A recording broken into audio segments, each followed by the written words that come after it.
राम राम दोस्तों, मेरी माताएं बहनें, आशा है कि आपके ऊपर बाबा नीम करोली जी की अपार कृपा होगी।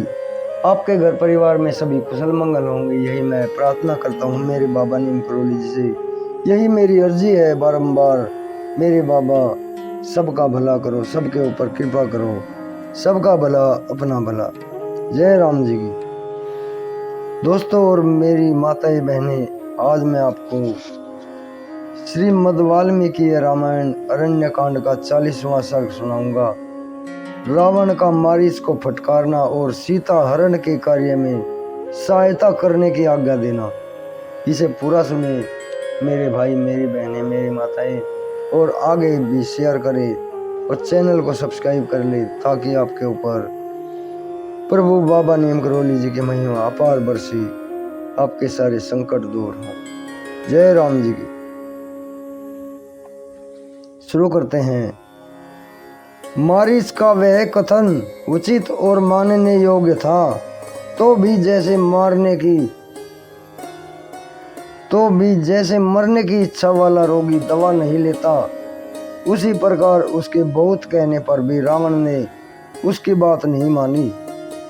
काल से प्रेरित हुए उस राक्षस राज ने यथार्थ और हित की बात बताने वाले मारीच से अनुचित और कठोर वाणी में कहा, दूषित कुल में उत्पन्न हुए मारीच, तुमने मेरे प्रति जो ये अनाप शनाप बातें कही हैं, ये मेरे लिए अनुचित और असंगत हैं।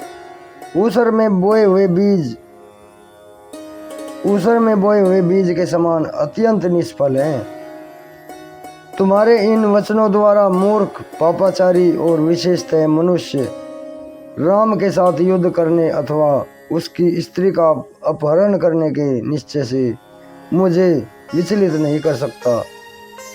एक स्त्री कैकेयी के मूर्खतापूर्ण वचन सुनकर जो राज्य, मित्र, माता और पिता को छोड़कर सहसा जंगलों में चला आया है, तथा जिसने युद्ध में खर का वध किया है, उस रामचंद्र की प्राणों से भी प्यारी भार्या सीता का मैं तुम्हारे निकट ही अवश्य हरण करूंगा। मारीच, ऐसा मेरे हृदय का निश्चित विचार है। इसे इंद्र आदि देवता और सारे असुर मिलकर भी नहीं बदल सकते। यदि इस कार्य का निर्णय करने के लिए तुमसे पूछा जाए, इसमें क्या दोष है, क्या गुण है, और क्या इसमें सिद्धि और कौन सा विघ्न है, अथवा इस कार्य को सिद्ध करने में कौन सा उपाय है, तो तुम्हें ऐसी बातें कहनी चाहिए थी जो अपना कल्याण चाहता हो। उस बुद्धिमान मंत्री को उचित है कि वह राजा से उसके पूछने पर ही अपना अभिप्राय प्रकट करे, और वह हाथ जोड़कर नम्रता के साथ राजा के सामने ऐसी बातें कहनी चाहिए जो सर्वथा अनुकूल, मधुर और उत्तम, हितकर, आदर से युक्त और उचित हो। राजा सम्मान का भूखा होता है। उसकी बात का खंडन करके आपेक्षपूर्ण भाषा में यदि हितकर वचन भी कहा जाए, तो उस अपमानपूर्ण वचन का वह कभी भी अभिनंदन नहीं कर सकता। निशाचर, अमित तेजस्वी महामनस्वी राजा अग्नि, इंद्र, सोम, यम और वरुण, इन 5 देवताओं को स्वरूप धारण किए है।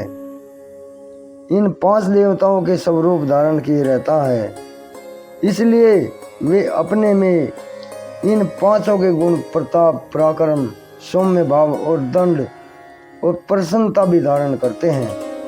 अतः सभी अवस्थाओं में सदा राजाओं का सम्मान और पूजन ही करना चाहिए।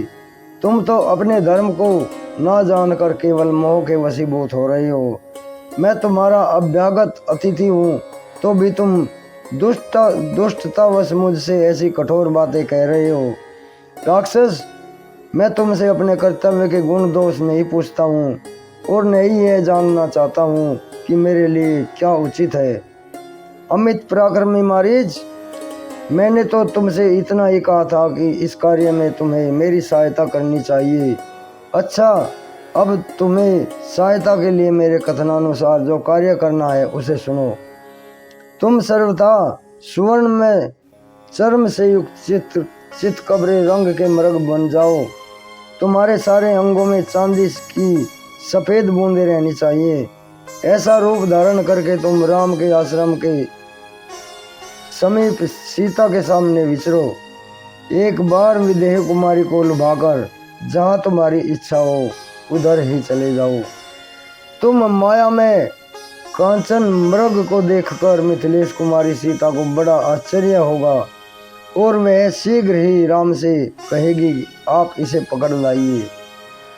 जब राम तुम्हें पकड़ने के लिए आश्रम से दूर चले जाएं, तो तुम भी दूर तक जाकर श्री राम की बोली बोल के अनुरूप ही ठीक उन्हीं के स्वर में कहना, हा सीते, हा लक्ष्मण, यह कहकर पुकारना।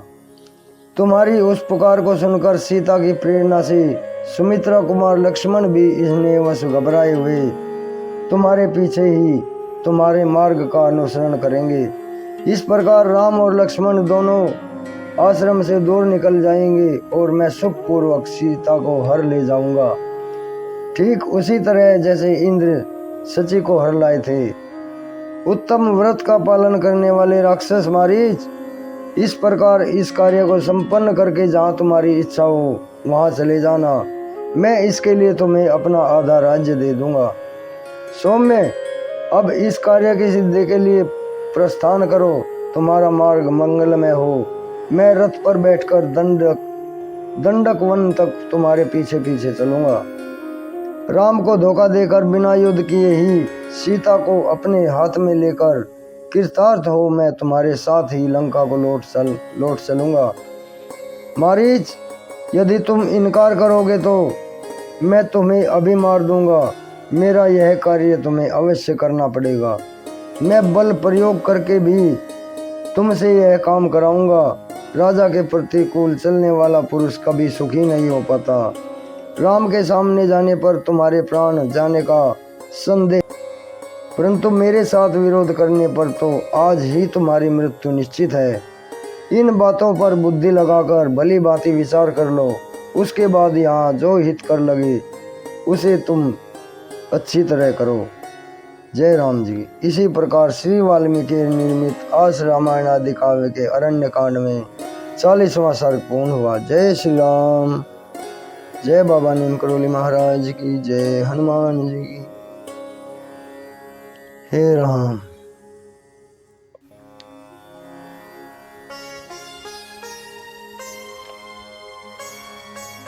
दोस्तों और मेरी माताएं बहनें, आज मैंने ये आपको श्रीमद् वाल्मीकि रामायण अरण्य कांड का 40वां सर्ग सुनाया है। कल मैं आपको इसका 41वां सर्ग सुनाऊंगा। मारीच का रावण को विनाश का भय दिखाकर पुनः समझाना।